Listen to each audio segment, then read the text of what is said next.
Hello folks, we're back. Right, sorry I've not been able to show much, but kids have gone away for 2 days, so I've been able to stop just tinkering in the shed every 20 minutes here and there. But we put some mock wheels on. These aren't the wheels, they're the tyres, but these aren't the wheels that are going on. The ones that are going on are much cleaner, but we're just mocking it up at the moment. The air filter's on, handlebars on. Now it's time to clean up the motor, just so we can go back in. I'm not stripping it down, I'm not doing anything, I'm just going to make sure it works.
Inside here is the clutch actuator. See, that lifts up and down. Well, that should have a spring and a little connecting rod that goes back there, so when it comes down it pulls it back. That doesn't exist anymore. So I've ordered a kit, so it comes with this, a little push rod to the clutch, the ball bearing at the end, and this whole little assembly there. So we'll get that at some point. And there's a new oil seal for here, so that's going to be replaced within the next few days, as soon as it turns up. This is producing a good spark from what I can see. That don't look too bad.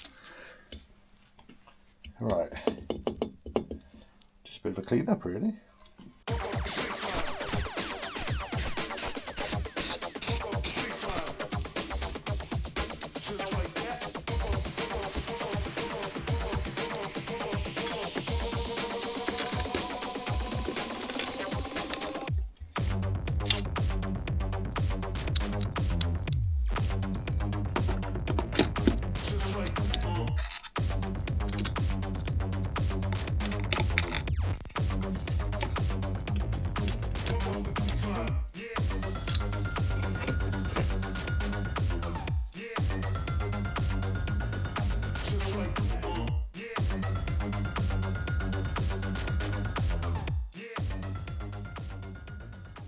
Right, that's at about 2 hours, maybe 2 hours to soak in. I'm doing too much for this. I think it scratches it there.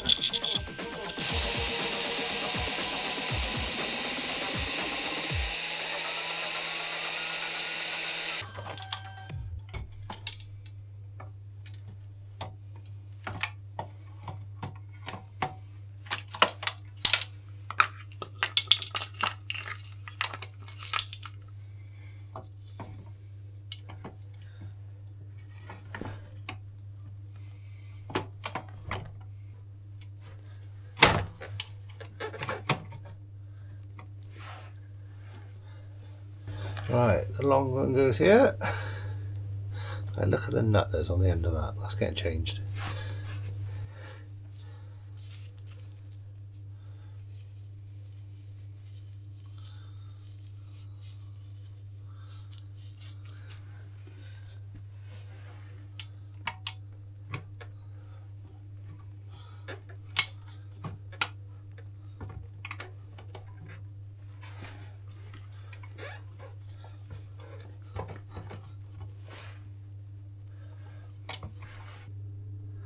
Give the engine a little bit of a clean, that's all I've done really.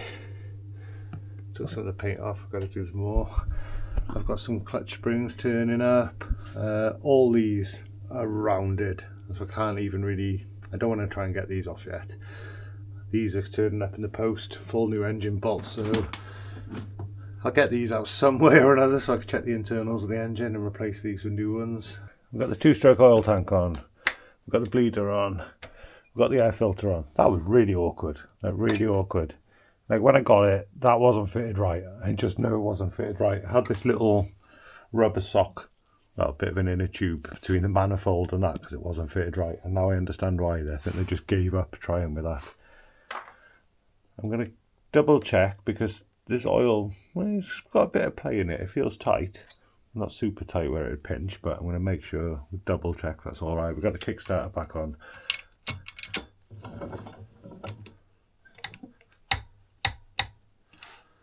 Got the first foot peg in. Right. What else have we done? We've got the tension bar in. We've got the brake lever in. I'm waiting for some cottrell pins to come for these. They're not called cottrell pins. I always call cottrell pins. Cotter pins. I've always called them cottrell pins, but I'm waiting for some cotter pins to come through off the post.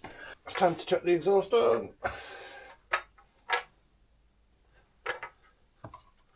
Remember to remove the rubber glove from the exhaust port. So we have the old exhaust manifold and we have the new one, but the new one looks a bit smaller. Well, I want to go with it. We'll know straight away if it's wrong. The exhaust manifold is on. See these? To do the final tighten, you could just put something up against it and give it a tap. There is special tools, but who wants to buy a special tool just for this one thing? Fair enough if you're a mechanic, but you know, come on. Cost of living crisis these days and all, isn't it? Right, we have an exhaust on the bike. It's always a fun part.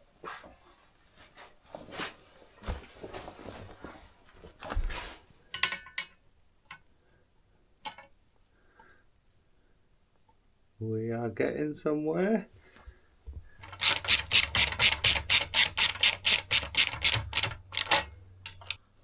Alright, the next problem I'm having.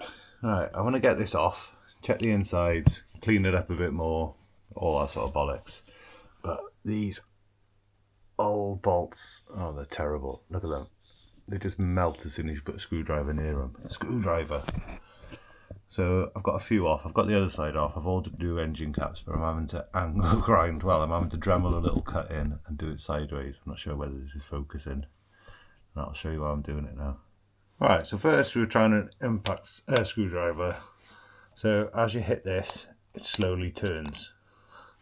And that wasn't working. It worked for a few of them, but these are a nightmare. Camera.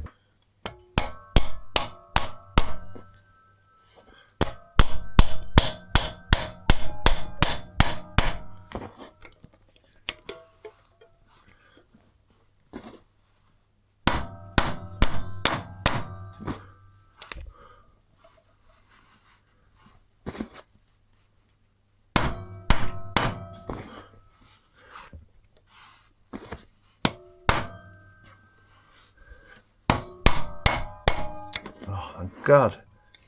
Right, that's another one. What a nightmare.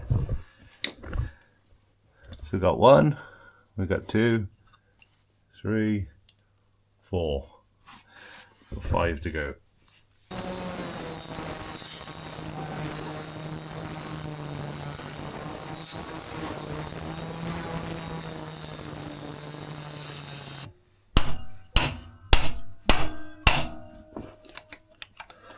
Ah.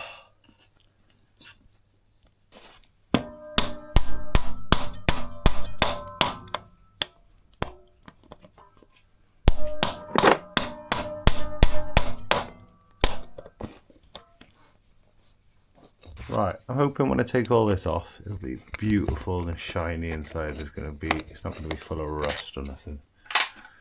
Just nothing alarming. This is the oil pump.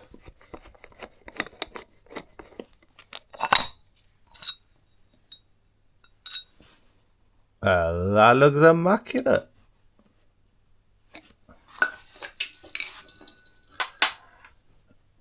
There's the throttle cable.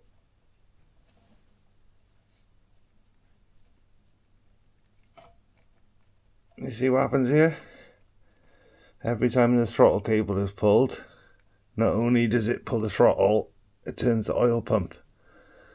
Judging by these screws looking perfect, no one's pissed around with it. So we're looking good on that part.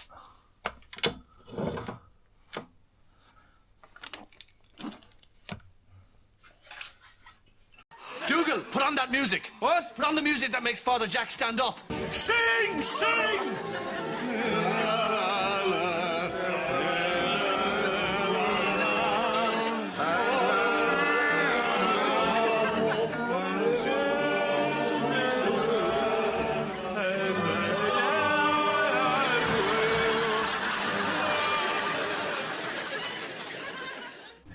Right, the engine's on the table, ready for us to split it apart. I got a bit excited, pulled the head off just to have a look, and it wasn't good. Oh no! Piston, that's why it had seized. The piston was all split in the head. That's all I could find of the piston rings. I got a rag in it as soon as I could fit one in, so hopefully nothing fell into the engine. All the bits of piston came out the bottom, so I've seen them, but I'm 1.5 piston rings down, so I'm just hoping they came out the exhaust port or something. I'm going to flush it down now. Got a new piston and all the bits on the way, so they'll be here in a couple of days.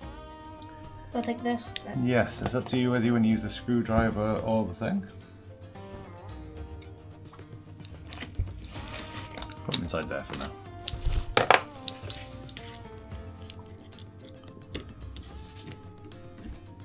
Isn't it easier if I just take this whole front panel off? Yeah, you have to take everything off.